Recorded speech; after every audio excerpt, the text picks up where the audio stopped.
Till now we have completed the definition of the spanning set, linear span and Bayes theorem. Now we are going to define linearly dependent set and linearly independent set. Let V be vector space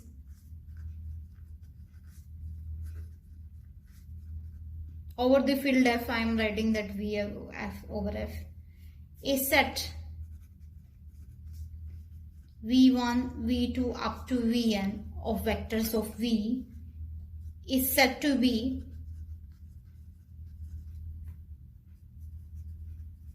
linearly dependent over F if there exist scalars A1, A2 up to An, not all are 0. Scalars I have written that it means that it belongs to F. Not all, this is sign of belong. Not all 0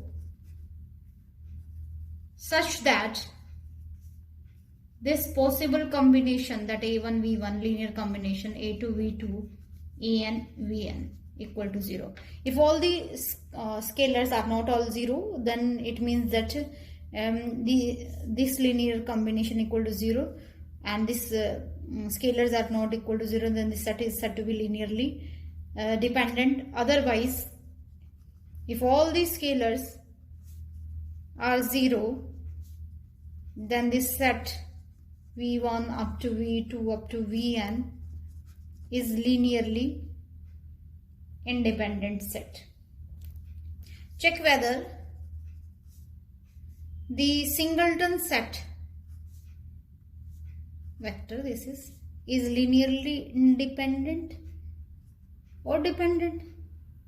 This set is linearly independent in fact, because this linear combination will be 0 if we multiply 0 vector. This is non-zero if V is non-zero, and the singleton set is always linearly independent because 0 multiply V equal to 0.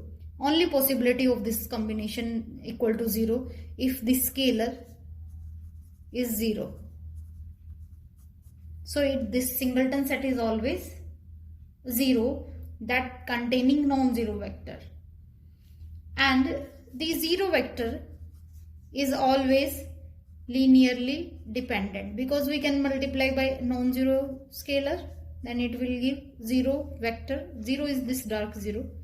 This dark 0 means that it is 0 of the vector space. It means that singleton 0 is linearly dependent set. And it is very easy to prove that the subset of linearly independent set is linearly independent, and subset of superset of linearly dependent set is linearly dependent. That remark that you can say that every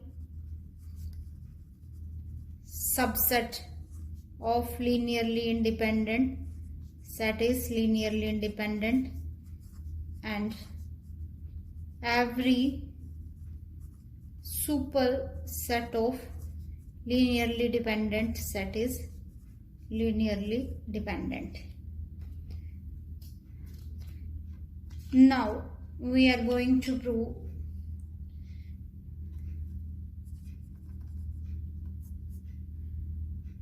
if two vectors are linearly dependent, then one of them is scalar multiple of the other. If two vectors are linearly dependent, then one of them is scalar multiple of other. How you will prove? Let U and V be two linearly dependent vectors. But we have to prove that two linearly dependent set, then one of them is scalar multiple of other. How we will prove? Let U and V be two linearly dependent vectors, then there exists scalar not both 0, A and B not both 0. I am saying that these both are not equal to 0. Assuming that A is not equal to 0, then A belongs to F. F is filled implies multiplicative inverse belongs to F. Multiplicative inverse of A is A inverse. It means we can write from first that AU equal to minus BB, pre-multiplying by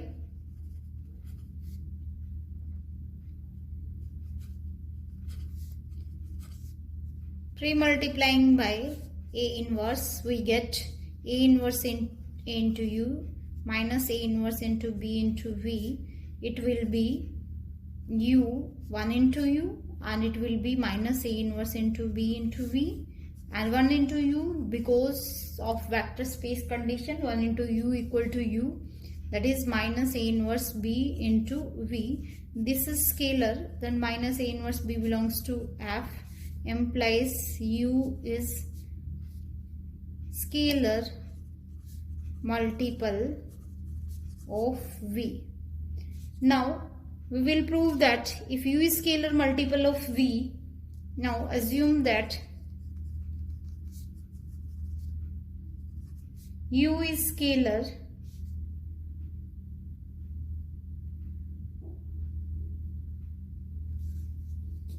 now assume that we have previously assumed that A is not equal to 0. Now assume that B is not equal to 0.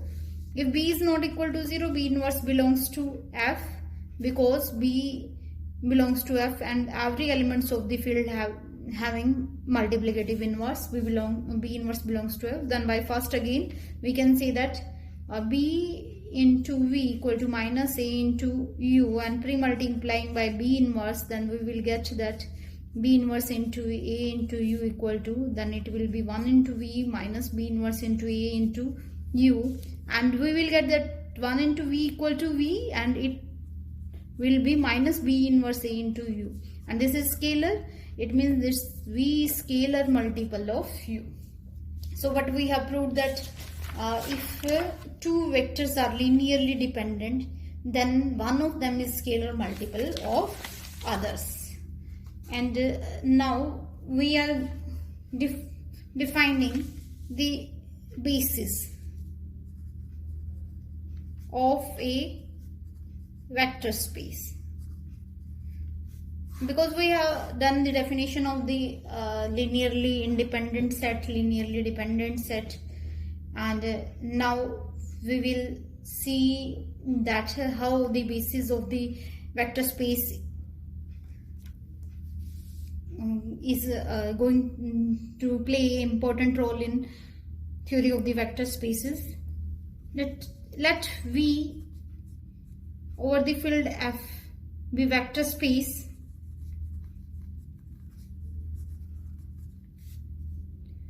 then set of V1 up to Vn is subset of V is said to be basis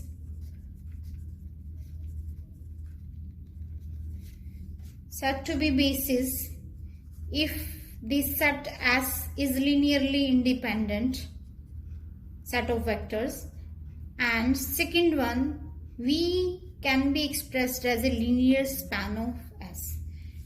We have already done the definition of the linear span of S, that every vector of V can be expressed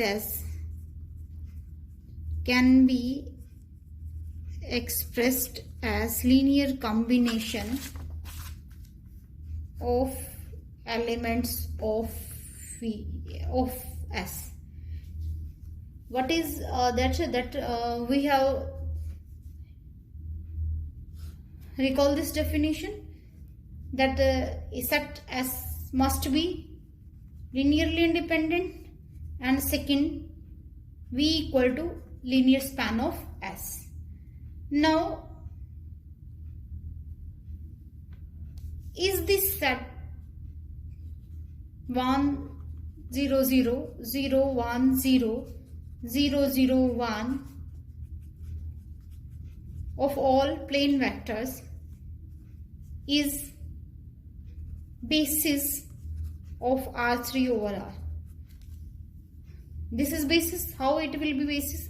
Because this set is linearly independent. First condition, that we can choose the scalars A, B, C in such a way that this linear combination equal to 0. We can write A, B, C equal to 0. Here 0 means additive identity of R3R. It means ordered triplet, 3 tuple, and it will be A0, B0 and C0.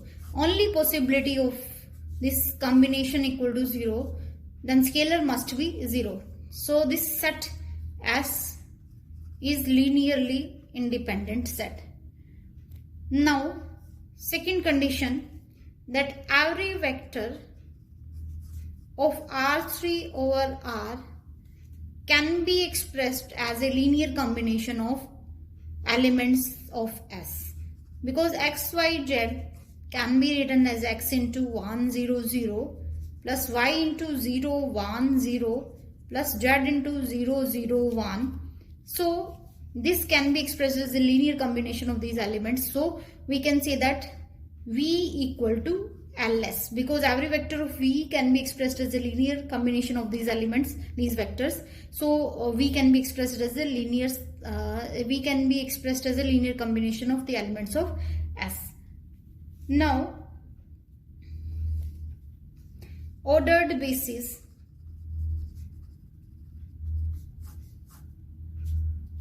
Ordered basis means some or specific order is defined on the elements of the basis. An ordered basis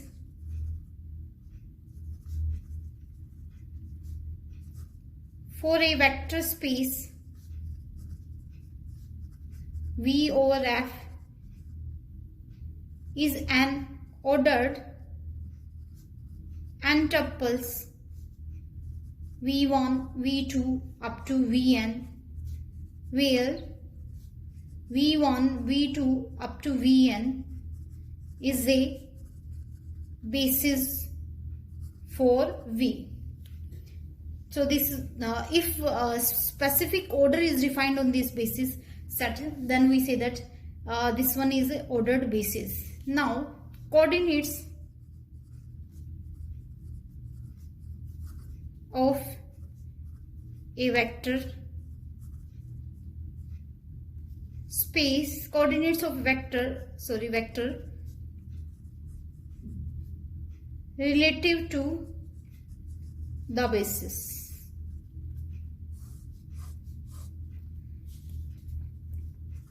If we having the V1, V2 up to Vn is a basis of vector space V over F, then every V belongs to V. This one I am specifically mentioned that it is ordered basis. V can be expressed as a A1 V1, A2 V2 up to A and Vn. This position of the scalars is fixed here. We cannot interchange that V1 and V2 because this is ordered basis. This is one is on the first place, this one on second place, and this one on another place. So these coordinates are scalars are fixed, and the scalars are said to be the coordinates of V relative to the basis B. The scalars A1, A2 up to En is said to be coordinates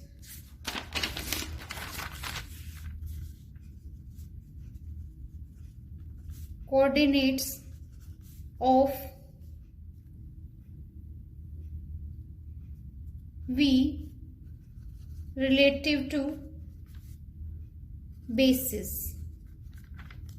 So we have done the definition of the basis, coordinates of the basis, and now we will do that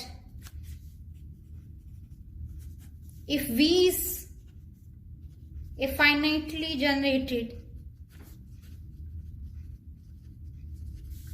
vector space,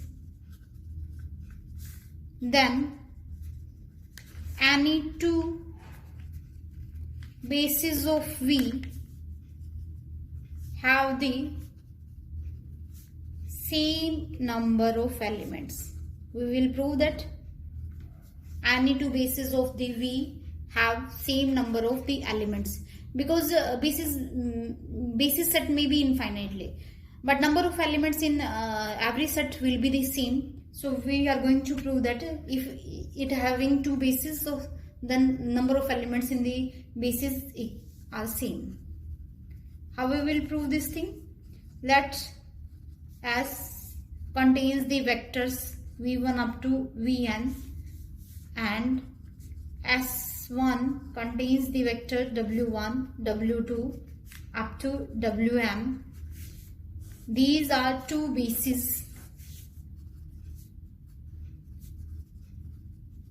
of vector space V over F. Now I am assuming that these two are not equal. Number of elements in these two sets are not equal. N is not equal to M. And assuming that N is greater than M. So what we will see, that if any vector, this one V1 of V, can be expressed as a linear combination of these vectors, because these are the elements of the basis. So V1 can be expressed as a A11 W1, A12, these are scalars, A1, A12 and so on, A1M Wm, and V2 can be expressed as a A21 W1, A22 W2 up to A2M Wm. And last vector Wn, this one, can be expressed as a An1 W1, An2 W2 up to Anm Wm, where Aij belongs to F, I lies between 1, 2 and j lies between 1 to m. This set can be expressed as a M equation in n unknowns. We can write this set as A11 x1, this one, plus A21 x2 plus An1 x1, system of M equations in n unknowns. How we will write this? I am taking the column of this matrix representation, this column, and expressing this as a linear combination equal to 0. And second column, that is A12 x1, A22 x2 and An2 xn equal to 0. And last one column, this column, A1m x1, A2m x2 and so on, Anm xn equal to 0, where xi belongs to field F, are scalars. Now m is less than n, because we have taken that this happens, and so we know that if number of equations are less than number of unknowns, then this system has non-zero solutions. So this system in matrix theory, we have done this Ax equal to 0 equal to system of the equations has non-zero solution if number of the equations is less than number of unknowns. So this set system has non-zero solution. Say it is alpha 1, alpha 2 up to alpha n, not all 0 because it is non-zero solution. So substituting this solution in these equation, what we will get? We will get A11 alpha 1, A21, this one. Substituting in this one, what we will get? I am writing here just A11 alpha 1, A21 alpha 2 up to An1 alpha n equal to 0. And last equation is A1m alpha 1, A2m alpha 2 up to a and m alpha n equal to 0. This one, because this is solution, so this satisfy these equations. And now what we will see that by multiplying this first equation by w1, second equation by w2, and last one, that is mth equation, by wm, then what we will see, and adding all these things, then we will get the equations. How we will get? First equation is alpha 2 plus so on up to a and 1 alpha n. Multiply this equation by w1. And second equation, that is a1 to alpha 1, a2 to alpha 2 up to a and to alpha n. Multiply this equation by w2. And last one, a1 m alpha 1, a2 m alpha 2, and last one a n m alpha n. Multiply this one by wm equal to 0. Then adding these equations, what we will get?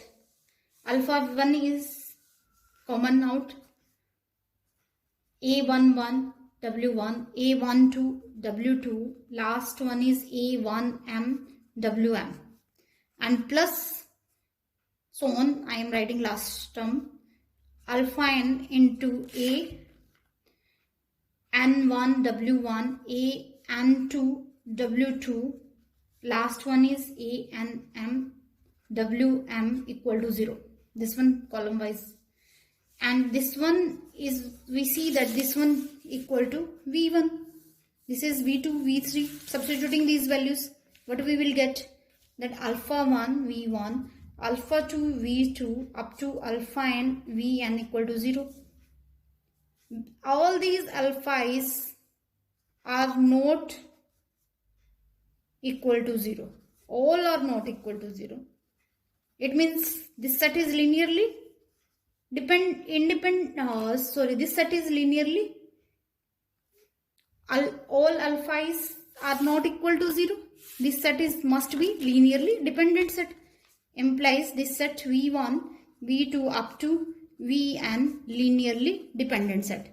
But given that this set v1, v2, vn is linearly independent, because we have assumed that this is basis, so which gives a contradiction. According to this contradiction, what we see, that what we have assumed that n is greater than m, which is not possible. Implies n greater than m is not possible. Similar way, m greater than n is not possible. From this one, only possibility that n equal to m holds. So we have proved that any two bases having the same elements. Now we are going to define the dimension of a vector space. What is the dimension of the vector space? The number of elements in any basis is said to be the dimension of the basis. The number of elements in any basis of a finite dimensional vector space V over F is called the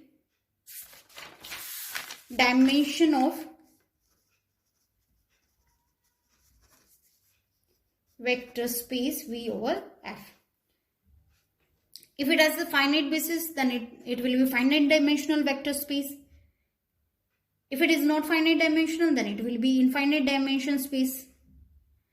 And if dimension of V equal to n, then any linearly independent set can have at most n elements, because the basis is linearly independent, and having number of the elements is equal to n, then it will be an element set will be the maximum linearly independent set.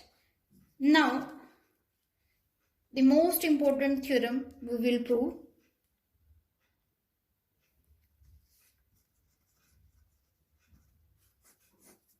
If W1 and W2 are two subspaces of a finite dimensional vector space V over F, then dimension of W plus W2 equal to dimension of W1 plus dimension of W2 minus dimension of W1 intersection W2. This we will prove in next lecture.